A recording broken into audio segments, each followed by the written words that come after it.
lose 23-9. 9 to the Pittsburgh Steelers, dropping them to a record of 1-5 and placing them firmly in the tank category. That's right, we're embracing the tank terminology already, and it's week 6. Should I even break down this game? Really? Should I? It's the same stuff that's happened all year long. The quarterback was mid at best again. The receivers developed stone hands again. Even my boy Harold Fannin dropped a pass which killed momentum, and that pass is probably Dylan Gabriel's best throw all day, so thanks, Harold. I apologize. You were cool and fun for basically every other play you were involved in, but that one was gross. Jerry Jeudy, get off my team. 2 months ago, you were firmly in the cool and fun category. Now, you're in the get the heck off my team category. Yuck. And everyone else. No, that's not an offense. It's not a professional offense anyway. And the offensive line. You might be back in the offensive category. Everything about our offense was bad. Even the play calling. We only gave Quinshot Judkins 12 touches.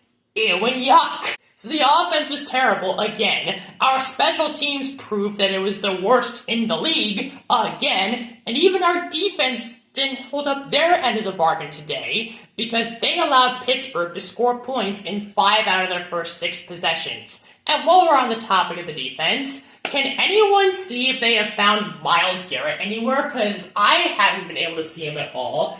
I heard he was at Pittsburgh, but I didn't see him anywhere on the field today, at least not in the first 55 minutes. He was nowhere. Did you see him today? Was he over there? Was he over there? Was he anywhere? Perhaps he was decorating his yard for Halloween again, even though it's 2 weeks too early for that. Where was he? Where were you, Miles? Where were you? You've got $40 million from us this year. You're going to get $40 million more from us every year for the next several years. Where were you? 1 tackle in 55 minutes. That's not good enough. Ew, boo, yuck, gross, and barf. You see how the script for this game was basically the same as the script from the prior weeks, with the only addition being the fact that Myles Garrett was a non-factor? Furthermore, do you see why I really don't want to do a deep dive into this game? I think you get it. So, let me do something else. Instead of doing a deep dive into this game, let's have a deep dive about the Browns themselves. In fact,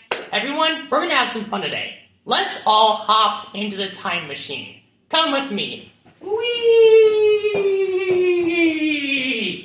Boom! We have arrived in the year 2005. 2005. What a fun year. Let's see what the Browns are doing. Oh. They stink.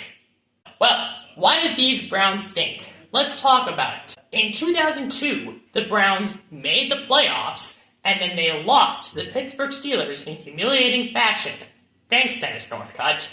And then, in the 2 years following that playoff loss, the Browns completely fell apart and landed in the bottom of the AFC North.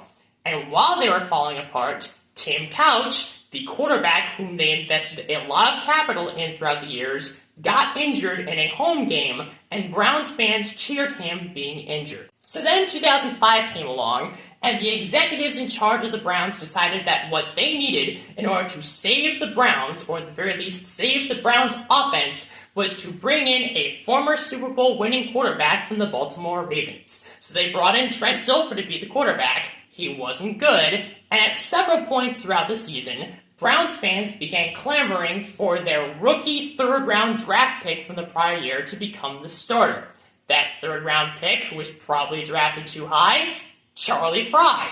He did actually appear in a few games that year, and he wasn't all that great, but he was marginally better than Trent Dilfer. And because of that, just enough people liked Charlie Frye's performance that they believed Charlie Frye could be the starter for this team going forward. Spoiler alert, he wasn't good in 2006. He was actually really poor. That was the story of the 2005 Browns. Now, let's go back to the present day. Whee! Boom! Okay, we're back in 2025. Let's see how the Browns are doing now. Oh. Well, that's bad. Well, what's the story of this year's Browns? In 2023, the Cleveland Browns made the playoffs thanks to an elite defense and quarterback play that was sometimes there. They show up against the Texans and they get walloped. It was pretty bad.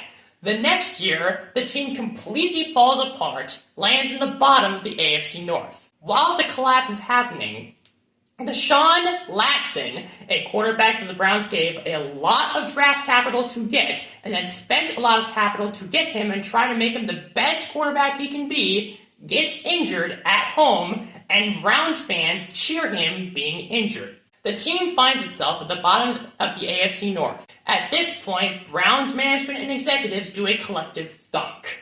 What should we do in order to make this team better? What should we do in order to save the Browns, or at least save the Browns offense? Ooh, I know what we should do. Let's bring in a former Super Bowl winning quarterback from the Baltimore Ravens. Joe Flacco's there. Heck, he was great in 2023 for us. Let's bring him back. It'll go great. Well, we brought Joe Flacco back, and he was terrible. And at some point, Browns fans began clamoring for the rookie third-round draft pick, who was probably drafted way too high, to become the new starter for the Cleveland Browns. That third-round pick who was drafted probably too high? Dylan Gabriel. He becomes a starter, and although he hasn't been performing great, he's performing just well enough for some Browns fans to think that maybe this guy can be the long-term starter for the Browns going forward.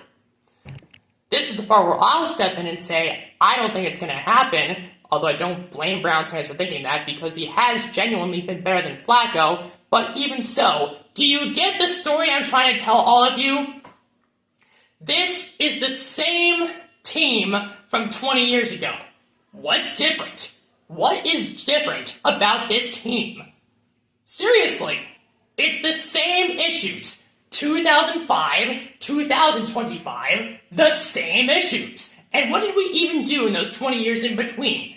We have finished with a winning record 3 times in 20 years. We have made the playoffs 2 times in 20 years. We have won a playoff game 1 time in 20 years, and even in that 1 time, we couldn't boast of our accomplishments to the other team's fans because their fans didn't show up for the game because it was in the COVID year. And that brings us back to the present.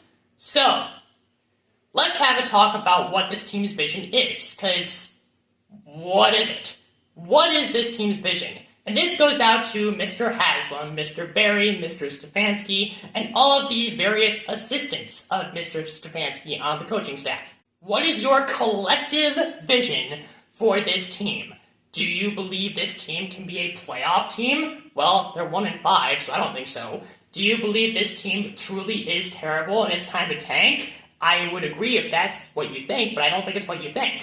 Or, here's the worst option. Do you think this team is simply at the very bottom edge of mediocrity, and you think this team is going to be dwelling in the land of the 6 to 7 win plateau? And if that's the case, is the 6 to 7 win plateau good enough for you? Seriously? What are you doing? What's the vision? What is the vision? You can't plan the future, right? You don't even have an accurate assessment of the present. What is it you say you do here? What other words can I say about this total dumpster fire?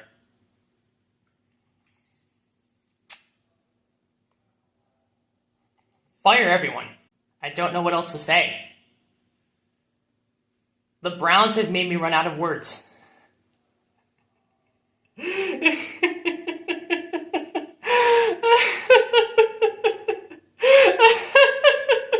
We play Miami next.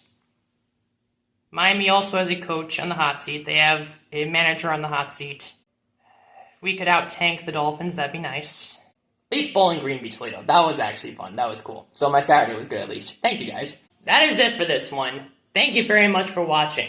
If you enjoyed this video, please click like. If you want to see more of my videos, please click subscribe. And please share this video with all of your friends who are fans of the Browns or the Steelers. Maybe this team will find its vision of what it is and what it can be. They won't. but sometimes it's good to have dreams.